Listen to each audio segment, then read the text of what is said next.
આજના વિડીયોમાં એવા ઉપયોગી આઈડિયા શેર કરીશ કે તમારી ઘણી બધી નાની મોટી પ્રોબ્લેમ દૂર થઈ જશે, તમારા કામ પણ સરળ થઈ જશે. તો ચાલો વિડીયોને સ્ટાર્ટ કરીએ.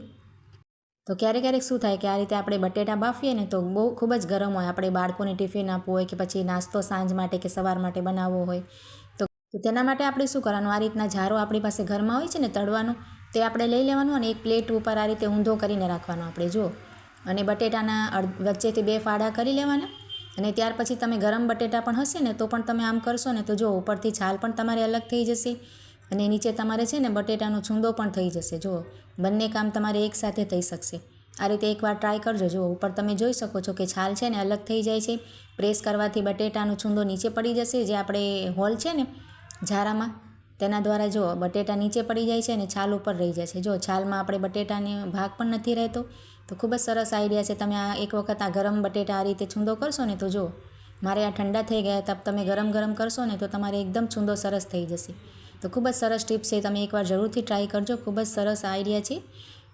હવે જો ત્યાર પછી આપણે હવે શિયાળો આવ્યો એટલે આ રીતે ઘરમાં ચપ્પલ પહેરતા હોઈએ, પણ જ્યારે ગંદા થઈ જાય ને તો આપણે ધોઈએ અને ત્યાર પછી તેને સુકવવા હોય ને આ રીતે આપણે દિવાલના ટેકે રાખતા હોઈએ ને તો ચપ્પલ રહેશે જ નહીં. જો આ રીતે એક ચપ્પલ તો કોઈ પણ પડી જ જશે. જો આ રીતે સરકીને નીચે આવી જશે. તો તેને આપણે સરસ રાખવા માટે આપણે શું કરવાનું, જે કપડાં સુકાવવાની ક્લિપ આવે છે ને તે આપણે આ રીતે લઈ લેવાની. જો એક ક્લિપ આપણે લઈ લેવાની અને ત્યાર પછી તમે આ રીતે દિવાલ ઉપર આ રીતે ટેકે, દિવાલના ટેકે રાખી અને વચ્ચે છે ને વચ્ચેની બે તેની પટ્ટી હોય છે ને તો વચ્ચોવચ્ચ આપણે ક્લિપ લગાવી દેવાની. જુઓ, તો તમારી સરસ રીતે સુકાઈ જશે, પડે પણ નહીં અને પાણી પણ નીતરી જાય. તો ખૂબ જ સરસ ટિપ્સ છે. ત્યાર પછી જો આ રીતના આપણે પાઉચ આવે છે, તમે જોયું હશે સોસમાં, ચીલી સોસમાં, સોયા સોસમાં કે પછી હવે તો લિક્વિડમાં પણ આ રીતે હેન્ડવોશના અને સરફ એક્સેલના બધા પણ આ રીતના આવે છે. જુઓ, મોટી પેકેટ પણ આવે છે. તો તેનો ખૂબ સરસ ઉપયોગ બતાવું છે. તેને પહેલાં સરસ ધોઈ નાખવાનું ખાલી થાય એટલે. અને અહીંયા મેં ગરમ પાણી લઈ લીધું છે. તો તમે છે ને તેમાં ગરમ પાણી ભરી લેશો અને તેનું ઢાંકણ સરસ આપણે ટાઈટ બંધ કરી દેવાનું. જો આ રીતે ફિટ બંધ કરી દેવાનું. ત્યાર પછી જો આ રીતના આપણે ક્યારેક હાથ ઉપર વાગી જાય કે પછી સોજો આવી ગયો હોય તો આપણે ગરમ શેક કરતા હોઈએ ને તો કોઈ પાસે આપણે કોથળી ના હોય તો આ રીતે આપણે સરસ શેક આપી શકાય. દુખાવામાં રાહત થાય. તો ખૂબ જ સરસ તેનો ઉપયોગ કરી શકાય. અને તેમાં તમે બરફ ભરીને ફ્રીઝરમાં રાખી દેશો તો તેમાં આઈસ થઈ જશે એટલે ઠંડો પણ તમે તેનું શેક કરી શકો. ત્યાર પછી જો આ રીતના આપણે ચાના થર્મોસ હોય ને અંદરથી સ્ટીલના હોય કે કાચના હોય, થોડાક દિવસ થાય એટલે અંદરથી બેડ સ્મેલ આવતી હોય છે, ચાની એકદમ વાસ થઈ જતી હોય છે અને ઉપરથી કાળાશ પણ આવી જાય. તો તેના માટે છે ને હળવો 1 ગ્લાસ પાણી તેમાં નાખી દેવાનું. તમારો મોટો કે નાનો જેટલો પણ હોય એટલું પાણી નાખી અને અડધી ચમચી જેટલો અહીંયા બેકિંગ પાવડર, આપણે બેકિંગ સોડા એડ કરી દેવાનું ખાવાનું. અને સાથે છે ને 1 ચમચી એટલું વિનેગર એડ કરી દેવાનું. યા તો પછી તમે લીંબુ પણ એડ કરી શકો, વિનેગર ના હોય તો. એને સરસ મિક્સ કરી અને આપણે છે ને તેને ઢાંકી અને 5-10 મિનિટ માટે રાખી મૂકવાનું. તમે વધારે રાખવું હોય તો વધારે પણ રાખી શકો. તો અહીંયા મારો કાચનો હતો એટલે મેં વધારે ગરમ પાણી નથી લીધું. તમે સ્ટીલનું હોય તો થોડોક વધારે ગરમ પણ લઈ શકો.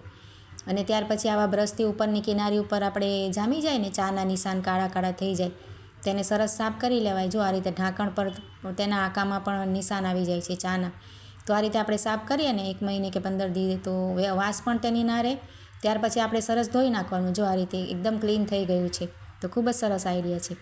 ત્યાર પછી જો આ રીતના મમરાના પેકેટ હોય ને મોટા, તો તેને આપણે મોટા વાસણમાં ભરતા ના હોઈએ તો એમ આપણે ખુલ્લા રાખીએ તો મમરા હવાઈ જાય. તો તેને આ રીતે નહીં રાખવાનું. આપણે શું કરવાનું છે ને એક ચમચી અથવા તો એક છરી ગરમ કરી લેવાની. જો આ રીતે મેં અહીંયા છરી લીધી છે.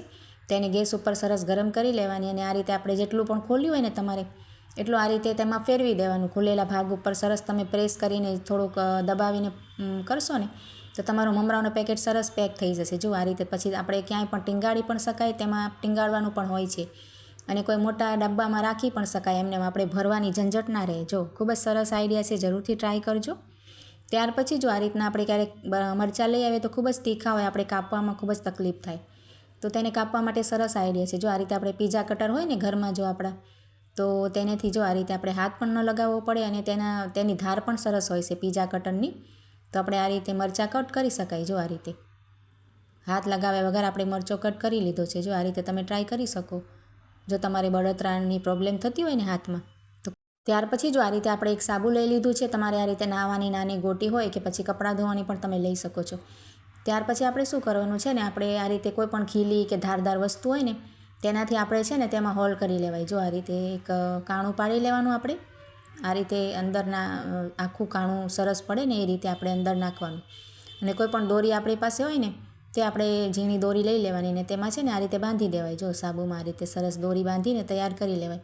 હવે આપણે કોઈ પણ ફરિયામાં ચોકડીમાં વાસણ ધોતા હોઈએ કે આપણે હાથ ધોતા હોઈએ ને તો સાબુ ખૂબ જ ઓગળતો હોય. તો તમે આ રીતે એક નળમાં આ રીતે બાંધી દેશો ને તો તમારો સાબુ સરસ ઓગળશે પણ નહીં અને ઘણા દિવસ સુધી ટકી રહેશે. જો આ રીતે એક બાંધી રખાય ફરિયામાં તો નાના બાળકો પણ હાથ ધોઈ શકે આ રીતે. જુઓ, ખરાબ ના થાય સાબુ.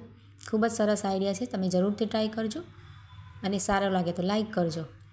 તો આજના બધા આઈડિયા ગમે તો લાઈક કરજો અને મારી ચેનલને સબસ્ક્રાઈબ જરૂરથી કરજો.